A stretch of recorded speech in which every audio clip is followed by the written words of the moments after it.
আসসালামু আলাইকুম রহমতুল্লাহ। 3 দিনের মধ্যে বিয়ে হবে, হবে না মানে 100% হবে। হতাশ হয়ে গেছেন, বিয়ে শাদী হচ্ছে না, কাউকে বিয়ে করতে পারছেন না, মেয়েকে পছন্দ করেন কিন্তু মেয়ে পছন্দ করে না, ছেলেকে পছন্দ করেন কিন্তু ছেলে আপনাকে পছন্দ করে না, অথবা আপনার জন্য বিবাহর জন্য আপনাকে দেখে পাত্রপাত্রী চলে যাচ্ছে কিন্তু আপনার বিয়ে শাদী হচ্ছে না।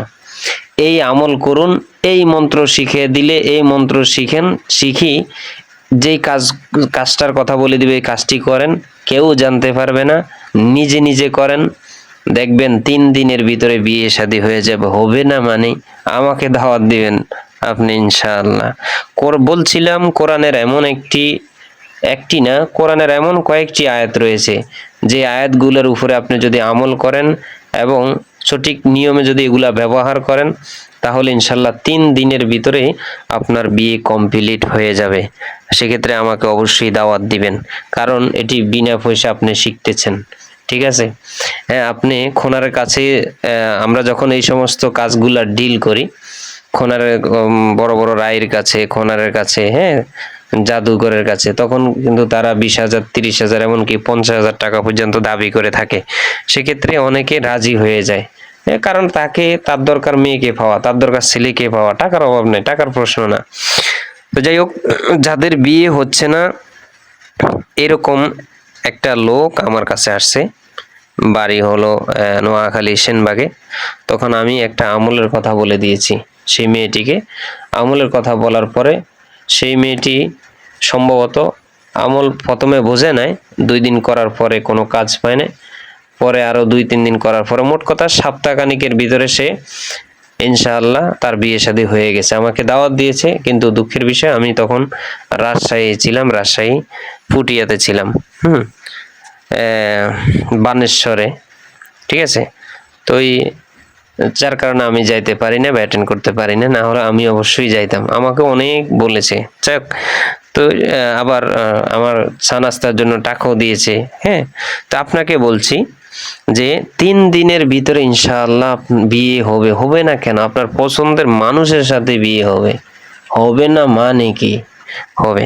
বলছি, নবী আলাইহিস সাল্লামদের থেকে এমন একটি অলৌকিক দোয়া, এমন একটি আশ্চর্য কার্যকরী মন্ত্র আমরা পেয়েছি, যেটি হলো সূরা আল কসাসের 24 নম্বর আয়াত।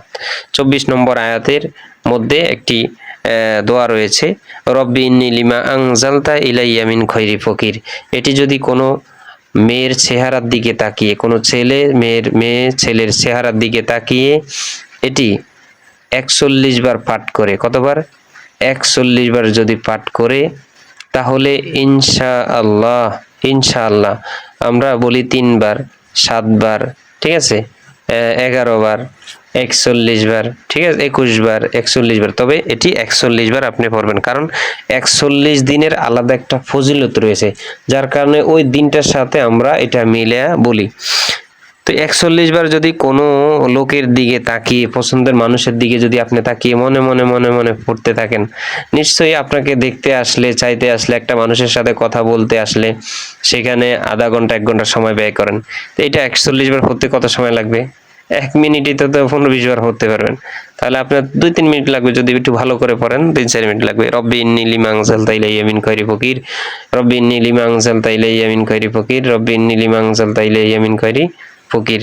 প্রতি মনে করেন 2-3 বার পর পরে, 3-4 বার পর পরই তার নাম বলবেন, তার বাপের নাম বলবেন, অথবা মেয়ে হইলে তার মার নাম বলবেন। ঠিক আছে? এবং আল্লাহর কাছে দোয়া করেন যে তার ভালোবাসা, আমার ভালোবাসা তার হৃদয়ে আপনি আল্লাহ ঢেলে দিন। ঠিক আছে? আমার ভালোবাসা তার হৃদয়ে কি করেন?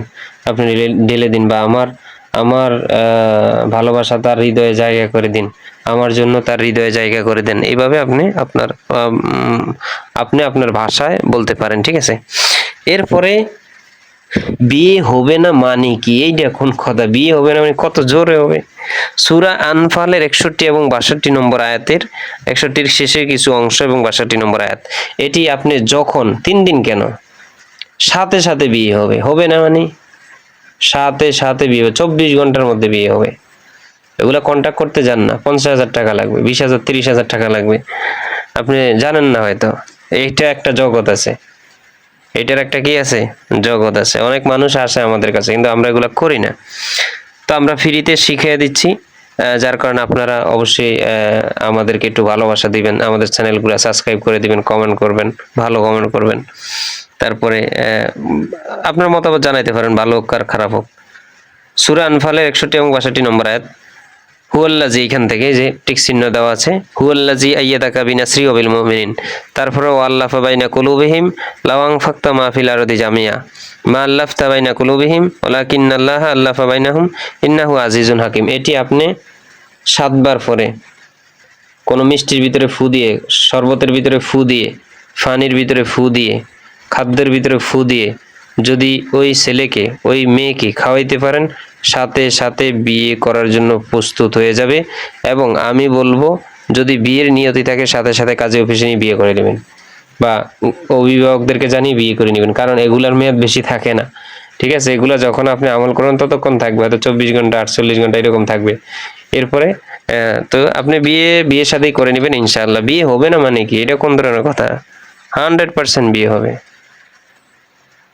কি বলছি, সূরা আনফাল এবং সূরা আল কসাসের 24 নম্বর আয়াত, এটি চেহারার দিকে তাকিয়ে পড়বেন, এবং সূরা আনফালের 61 62 নম্বর আয়াত, এটি পড়ে আপনি তাকে কিছু খাওয়ায় দিবেন, পানির ভিতরে ফু দিয়ে পানি খাওয়ায় দিবেন, 7 বার পড়বেন, ইনশাআল্লাহ দেখবেন কাজে চলে আসবে। আপনার পছন্দের মানুষকে আপনি বিয়ে করতে পারবেন। ধন্যবাদ। ভিডিওটি ভালো লাগলে অবশ্যই আমাদের চ্যানেলটি সাবস্ক্রাইব করে দিন, এবং আপনার কোনো প্রশ্ন থাকলে আমাদেরকে জানাইতে পারেন, আমরা ইনশাআল্লাহ আপনার মতামত, ভালো মন্দের উত্তর দিয়ে দিব। আরেকটা বিষয়, এটা করতে হলে কিন্তু অগাধ ভালোবাসা লাগবে, এবং আপনি আমলদারি হতে হবে। একটা কথা মনে রাখতে হবে, এটা কুফুরি নয়, এটা স্বয়ং কোরআনের দিয়ে একটা ইয়া বলতে পারেন, কেরামতি বলতে পারেন, ঠিক আছে, বা কোরআনের একটা মুজিজা বলতে পারেন, আপনার না, কোরআনের। তো এটা আপনি যদি হালাল কাজে ব্যবহার করেন, অবশ্যই আল্লাহ আপনাকে সাহায্য করবে ইনশাআল্লাহ। কারণ রাসূল সাল্লাল্লাহু আলাইহি ওয়াসাল্লাম বলেছেন, তোমরা তোমার যাকে পছন্দ তাকে বিয়ের জন্য প্রস্তাব দাও। কিন্তু আমরা সেটা না করে কি করি জানেন, বাবা মার যেটা পছন্দ সেটা বিয়ে করে, তুই কয়দিন পরে যায় সংসার যায় ভাঙ্গি। হায় রে, আমার কত পরিচিত লোক, হ্যাঁ, বাবা মা পছন্দ করছে, ছেলে পছন্দ করে না, মেয়ে পছন্দ করে না, বাবা মা পছন্দ করে বিয়ে করাইছে, 1 বছর পরে 6 মাস পরে বিয়ে ভেঙে গেছে। তাই কি লাভ হয়েছে বলেন? আমরা যদি হাদিসের উপর আমল করি, তখন আমরা যা সেটার উপরে কি হই, শর্মিন্দা হই। হ্যাঁ, ছেলে বিয়ে করে, ছেলে ভালোবাসে, মা ভালোবাসার কথা কইলে এত লজ্জা পায়, লুঙ্গি খুলে মুখ ডাকে, আর মুখ দিয়ে এত বড় বড় গালি বাইর হয়, অশ্লীল কথা বাইরে, সেই সময় তাদের লজ্জা আসে না। আমাদের লজ্জা থাকা উচিত, অবশ্যই লজ্জা থাকা উচিত এই ধরনের আমরা কাজ যারা করি। তো আমরা পছন্দের মানুষকে অবশ্যই প্রস্তাব দিই, বিয়ের প্রস্তাব দিব, পছন্দের মানুষের জন্য আমরা এই আমলগুলো করব। ধন্যবাদ। আসসালামু আলাইকুম ওয়া রাহমাতুল্লাহি ওয়া বারাকাতুহু। আমার কথায় কেউ যদি মনোকষ্ট নিয়ে থাকেন, তাহলে ক্ষমা করে দিবেন।